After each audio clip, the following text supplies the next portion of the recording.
एक बार की बात है। एक मूर्ति बनाने वाला आदमी जिसने अभी अभी मूर्ति बनाना सीखा था, वो अकेले एक जंगल से गुजर रहा था। जंगल में उसे एक बड़ा सा पत्थर दिखता है। वो उस पत्थर को देखकर सोचता है कि क्यों ना इस पत्थर से एक अच्छी सी भगवान की मूर्ति बना ली जाए। उस आदमी ने अभी अभी मूर्ति बनाना सीखा था, तो वो बहुत ही उत्सुक था मूर्ति बनाने के लिए। इसलिए उसे जो भी अच्छा सा और बड़ा सा पत्थर दिखता हो, वो उससे मूर्ति बनाने के बारे में ही सोचने लगता था। उस आदमी ने अपने बैग से छैनी हथौड़ी निकाली और मूर्ति बनाने के लिए उस पत्थर पर वार करने लगा। लेकिन जैसे ही वो उस पत्थर पर वार करने के लिए छैनी हथौड़ी उठाता है कि उस पत्थर से आवाज आती है कि मुझे दर्द हो रहा है।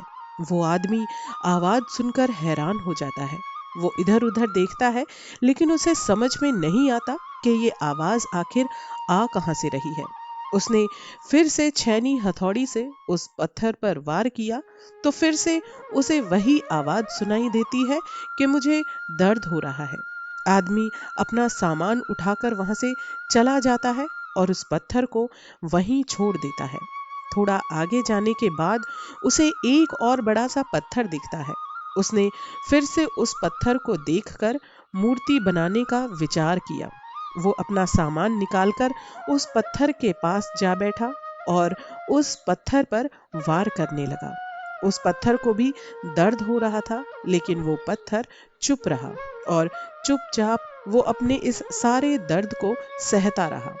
थोड़ी देर के बाद उस मूर्ति बनाने वाले ने उस पत्थर से एक बहुत ही खूबसूरत सी भगवान की मूर्ति बनाकर तैयार कर दी।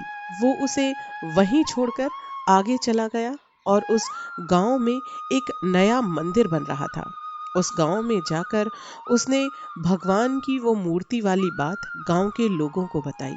गांव के लोग जंगल में जाकर भगवान की उस खूबसूरत सी मूर्ति को ले आए और अपने मंदिर में उस मूर्ति को विराजमान किया। मूर्ति रखने के बाद गांव के एक आदमी ने कहा कि मंदिर के लिए मूर्ति का इंतजाम तो हो गया है, लेकिन अब नारियल फोड़ने के लिए एक और पत्थर की हमें जरूरत है। तब उस मूर्तिकार ने कहा कि तुम जहां से ये भगवान की मूर्ति को लेकर आए हो, उससे थोड़ा आगे और जाना। वहां पर तुम्हें एक बड़ा सा पत्थर दिखाई देगा। उस पत्थर को तुम नारियल तोड़ने के लिए इस्तेमाल कर सकते हो। गांव के लोग जंगल जाते हैं और उस दूसरे बड़े से पत्थर को ले आते हैं।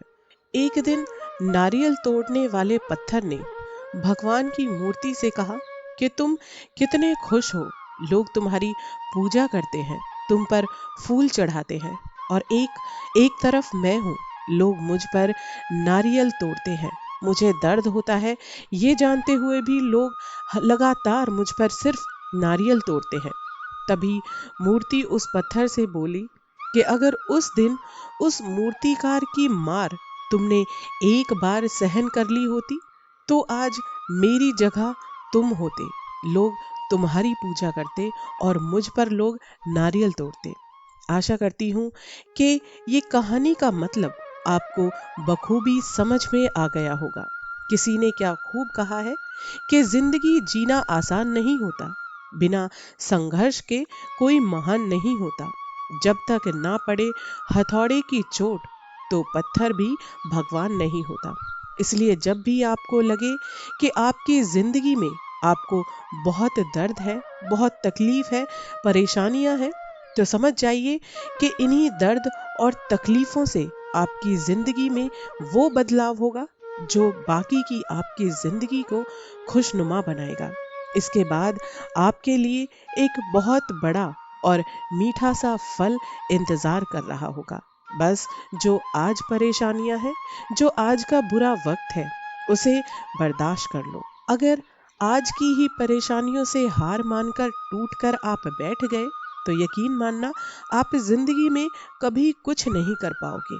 क्योंकि एक बार काम में असफलता मिलने पर इंसान उस असफलता को अगर अपने दिल और दिमाग में हमेशा के लिए रख लेता है और ये सोचने लगता है कि वो जिंदगी में कुछ भी करेगा तो सिर्फ उसे असफलता मिलेगी, तो यकीन मानना भगवान भी कोशिश करें तो वो इंसान कभी जिंदगी में कामयाब नहीं हो पाएगा। आशा करती हूँ इस कहानी का मतलब आपको बखूबी समझ में आ गया होगा। अगर आपको मेरा ये वीडियो अच्छा लगा है तो प्लीज़ मेरे चैनल को सब्सक्राइब कर दीजिए ताकि मेरे आगे आने वाले ऐसे ही प्रेरणादायक वीडियोस आप आसानी से सुन सकें। तब तक के लिए अपना ध्यान रखें, खुश रहें अपने और अपनों के लिए।